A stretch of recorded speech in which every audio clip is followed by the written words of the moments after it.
Welcome back to me getting too triggered over animated movies. I ranked every Despicable Me movie from bad to worst because I like torturing myself, apparently. This video is actually part 2 of my ranking, so if you're interested to watch part 1, you may do so right now. But in case you need a recap, I've been ranking the movies starting with number 1, the best, all the way down to number 6, the trash king of dumpster fires. So far, it's Despicable Me 1, followed by 2, and in third place, Despicable Me 4. So let's get right into it. Sometimes we're hoping for a unicorn, and we get a goat. Okay, so apparently for some reason everyone's hot take on this movie is that it's better than number 4 and number 2, which I don't understand, but whatever, you can have your own opinion. Listen, if Balthazar Bratt had been in this movie more, then maybe it would deserve to be ranked above 4, but he didn't, and this movie has 0 interesting character arcs, whereas in 4, I at least enjoyed Poppy a little bit. This scene where Bratt is dancing through the ship to 80s music while his gum just owns all the crew members behind him is the best scene in the movie, and then it's all downhill from here. Balthazar Bratt is definitely the only good villain in the Despicable Me franchise besides Vector, though I will say by the end his catchphrase was getting pretty annoying. I've been a bad boy. So in this movie, Gru is working for the Anti-Villain League, and they fire him because he couldn't catch Balthazar Bratt, so he decides to go capture him himself to get his job back. But wait, first the minions need to quit and leave on the journey because they mad Gru not evil, and then Gru needs to find out he actually has a twin brother he never knew about, and he needs to turn out to be hot for some reason.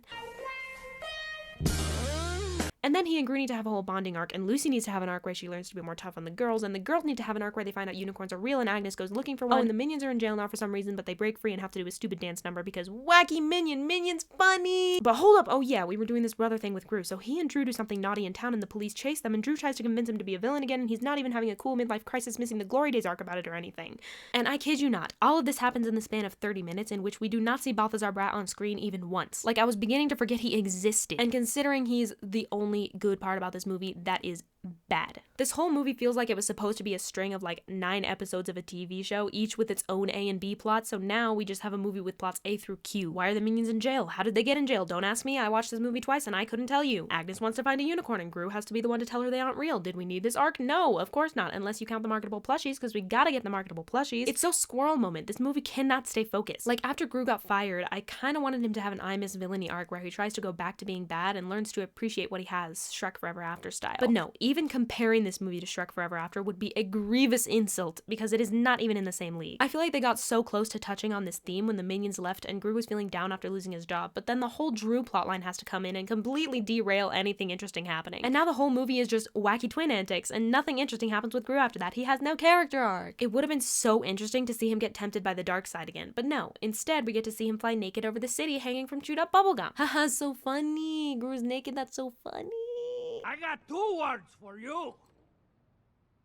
You. And also, Gru and Drew do a whole heist to steal the diamond from Bratt, but then Bratt gets it back immediately. And like, I blinked, so I didn't even see it, and I was like, whoa, where did he get that from? Also, Bratt somehow knows about the girls too, so he kidnaps them, but this time I actually don't give a crap because this movie has done no work to make me care about the characters. Also, Bratt does this.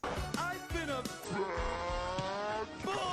So yeah, obviously that alone brings it up to a 2 out of 10. Your son is very, cute. No! Oh my god. My expectations are in the 9th level of hell at this point. Somehow the idea that this movie is bad is a hot take, which I find baffling, so let me just trash on it for a second. Okay, it needs to be brought down a peg. I know there was that whole buzz about it on TikTok and people were going to go see it in like suits and stuff, and like that's fine. That's, if you have fun memories about that, that's awesome. But like, this movie does not deserve the hype. It is bad. It is so bad. This movie is all about the minions after they meet Baby Gru, and Baby Gru want to be villains, so he get interview with Big Villain Team, and they laugh at him, so he decide to steal their pretty rock. And then their pretty rock get lost by stupid minion boy, so Gru fires them, and they all get sad, but then Gru get kidnapped by old white man. And then the minions go on a journey to find the rock, and oh my gosh, the plane toilet sucked him in, and he's naked. This is the best movie ever. I want to see more minion butts so freaking bad. So old white man decides to teach Gru how to be villain, so they rob bank together. Do they become friends? Take my word for it, because it won't be shown. Meanwhile, the minions learn kung fu from this girl who has no reason to teach them. It is super boring. But oh no, the villain team is back and they're mad at old white man for some reason, and they destroy his house. So old white man is sad, and Gru comforts him by saying it's okay. And then minions get rock and they have to battle the villain team, and it's stupid. Oh look, the minions turned into funny animals. Wow. I find it kind of hilarious that after this guy gets blasted in the face and lands dead on the ground, we just cut away and Gru like doesn't even care about him. He just starts congratulating the minions until he comes back on this stretcher and Gru's like, are you gonna die? and he's like, it's fine. Like, I laugh. It feels like the movie wants their relationship to be the emotional core, but they never have a single conversation that goes deeper than, yeah, I know things are hard, but it's okay. It's so generic, I literally don't care. I'm so annoyed by the Vicious Six. Like, they have nothing interesting about them. The main girl is so shallow and never feels anything except for generic supervillain anger. She has no backstory, no reason to be a villain. None of them do. Also, when he fires the minions, it's supposed to be this sad moment, but like, they deserved it?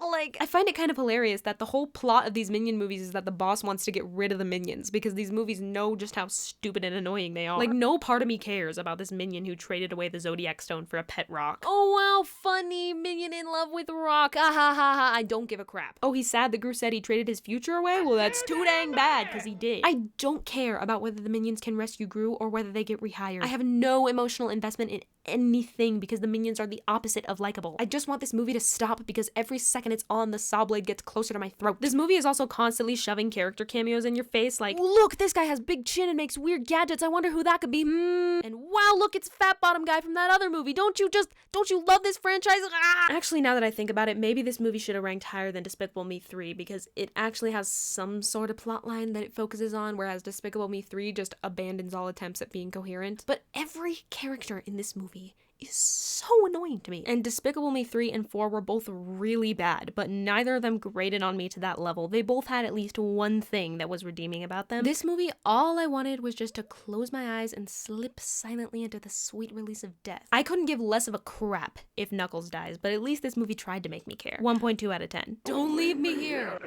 Michael! I'm already annoyed. This movie starts with the minions serving dinosaurs, and the whole thing is narrated by this utterly useless man who says nothing that we couldn't have figured out ourselves from the minions' actions and facial expressions, so whoop-dee-dee. At one point, they think a fly swatter will be better against a bear than a club. Haha, isn't that stupid? Wow, I hate myself. None of the jokes in this movie land. We were born with flippers! So after getting owned by Napoleon Bonaparte, the minions decide for some reason they want to live in a cave now, so they start a civilization that lasts hundreds of years, and they only come out when they all depressed because they have no leader. So Kevin and Bob and Stuart go out to find a villain, and it's the 70s or something, and the biggest villain is Scarlet Overkill. And she is the worst! I hate her so much! She has no interesting character development. I don't care that no one played with her as a kid. Go jump in lava! By the way, the only progress the minions make in this movie happens by complete accident. Like, they find the villain channel by accident, they come across other villains headed to Comic-Con by accident, they even get hired by Scarlet because Bob swallowed the diamond by accident. There is no arc going on, there are no characters, I hate all of the minions, and this guy, somebody murder this guy. I don't know why he annoys me, he just does. So Scarlet wants them to steal the crown of England so she can become a princess, just like she always wanted, so they do that, and then somehow Bob ends up becoming king, and Scarlet gets mad, so she shows up and tries to kill them, but they tell her they got the crown for her, so they give it to her, but she hates them for some reason still. I don't know why, she has no reason to hate them still, but she does. So she throws them in the dungeon and tells her annoying boyfriend to torture them. And then the minions escape and they try to go say sorry to Scarlet, but uh-oh, there's a bee? So they get scared and start to run around on the chandelier, which causes the chandelier to fall down, which causes Scarlet to think they tried to kill her, which is verily the stupidest plot point I have ever seen. So Scarlet angry now, and they have to fight her, and there are no emotional stakes in this because I don't care about anyone in this movie. She captures Bob and Stuart and like threatens them on TV to get Kevin to come back, but like literally say more. I have no reason to want Kevin to save them because I literally hate both of them. Bob is annoying and acts like a little baby the whole time, and Stuart is just boring and kind of like a gross teenager who thinks he hot or some crap. Neither of them ever does anything smart or cool that makes me feel like they have justified their existence in the Despicable Me cinematic universe. And none of them ever does one single thing that makes me believe they care about each other at all. So yeah, Scarlet Overkill can make jelly out of them for all I care. But then Kevin accidentally stumbles across the secret weapon, which makes him get big, so he stops Scarlet's bombs and saves all the minions by sacrificing himself, but whoops, just kidding, he's fine. There was no setup, there were no emotions, just stupid minion comedy. This movie is full of more stupid pandering, like them finding their overalls for the first time. Woo! I don't understand why Scarlet Overkill doesn't just go get the crown herself if she's such a great villain. She's super whiny and not sympathetic at all, and I wish she would get yeeted to the moon. I think the one thing that could have saved this movie and made it at least mildly engaging would have been to cut out the narration. Like, literally all it does is give stupid expo dumps that we did not need, and then turns around and explains what's happening on screen either during or after we watch it happen. And it's like, yeah, we can see that Kevin doesn't want to pick Bob. You don't need to explain that to us. Kevin thought he was just not strong enough. Like, it would have been actually a little bit interesting if you had let the first half of this movie play out without English dialogue. Like, that at least would have kept my eyes on the screen for once. Yeah, anyway, all that is to say, if you ever feel useless in life, just be grateful you aren't the narrator from the Minion movie. Negative 16 billion out of 10. This video is gonna be so funny. Lindsay thought this video was going to be so funny.